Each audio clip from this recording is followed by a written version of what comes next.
आप लोग कैसे देख रहे हैं जनता दल यूनाइटेड, क्योंकि नीतीश कुमार हमेशा ये कहते रहे उनकी छवि ऐसी है कि बिहार में अगर कोई क्राइम करता है तो उससे कोई कंप्रोमाइज नहीं करना है। आप कैसे देख रहे हैं कि जिस तरह की बात चल रही है बिहार के सियासी गलियारों में कि इनकाउंटर से सिर्फ होने वाला नहीं है, लॉ एंड ऑर्डर की स्थिति को सुधारना होगा, अभी भी विपक्ष के लोग जो कह रहे थे उसका क्या जवाब है? बिल्कुल, देखिए इनकाउंटर एकाएक घटने वाली घटना है। इनकाउंटर होता है, कभी कभार होता है, लेकिन पुलिसिंग जब तक व्यवस्थित ना हो, पुलिसकर्मी जब तक पेशेवर ना हो और पुलिस का इंफ्रास्ट्रक्चर जब तक बेहतर नहीं हो तब तक लॉ एंड ऑर्डर को बेहतर नहीं बनाया जा सकता है। और बिहार सरकार ने इसे साबित किया है पिछले 20 वर्षों में, जहां हम लोगों ने, आपने देखा होगा कि अभी एक जमाने में 2005 के पहले की बात करें तो एफएसएल का एक लैब हुआ करता था कोलकाता में। क्राइम होता था बिहार में, यहाँ से कलेक्शन करके लोग कोलकाता भेजते थे या हैदराबाद, और वहाँ से जांच करके रिपोर्ट आती थी।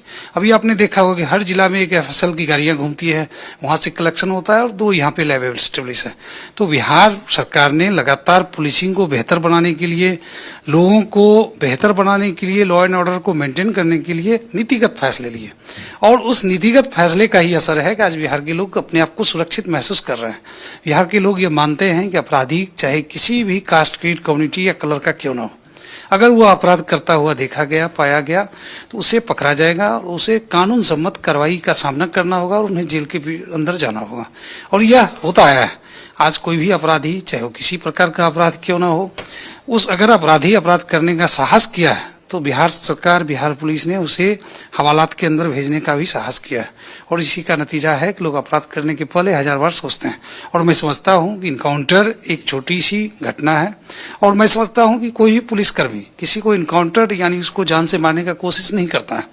जान बचाने के चक्कर में, अपने आत्मरक्षार्थ जवाबी कार्रवाई में अपराधी किस्म के लोग मारे जाते हैं, उनकी हत्या होती है। और यह एक साधारण सी घटना है, क्योंकि जान का कीमत जितना अपराधी का है, कहीं उससे अधिक या उसी के बराबर का कीमत पुलिसकर्मी का भी है। आपकी सहयोगी पार्टी बीजेपी ये मानती है कि अगर लालू यादव और तेजस्वी यादव जेल चले जाएं तो बिहार में जो लॉ एंड ऑर्डर है वो थोड़ा ठीक हो पाए।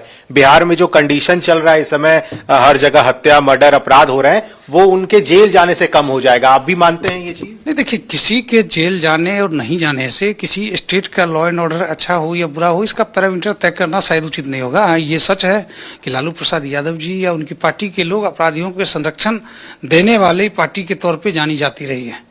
कई ऐसी घटना है जिसमें उन्होंने अपराधियों को संरक्षण दिया और जिसका नतीजा है कि अपराधियों के अंदर मनोबल बढ़ा और अपराध की घटनाएं बढ़ी। अगर उन्हें कानूनन सजा होता है, चाहे वो किसी भी अपराध में हो, जिस अपराध को उन्होंने किया है, कई सारे केसेस उन पे चल रहे हैं, अगर उन पे कार्रवाई होती है तो निश्चित तौर पे जो अपराधी किस्म के लोग हैं उनका मनोबल गिरेगा और हम समझते हैं कि अपराध का दर भी घटेगा। लेकिन मैं समझता हूं कि अपराधी चाहे कोई भी व्यक्ति क्यों ना हो, किसी कम्युनिटी का क्यों ना हो, किसी राजनीतिक दल से जुड़ा हुआ क्यों ना हो, अगर वो अपराध करता है, किसी भी प्रकार का अपराध क्यों ना कर रहा हो, उस पर कार्रवाई होनी चाहिए। और जब एक अपराधी पे कार्रवाई होता है तो हजारों अपराधी अपराध करने से पहले डरते हैं और इसी से लॉ एंड ऑर्डर की स्थिति बेहतर बनती है। आप अनिकेत जी कुछ कह रहे थे सर, विपक्ष का जवाब था आपके।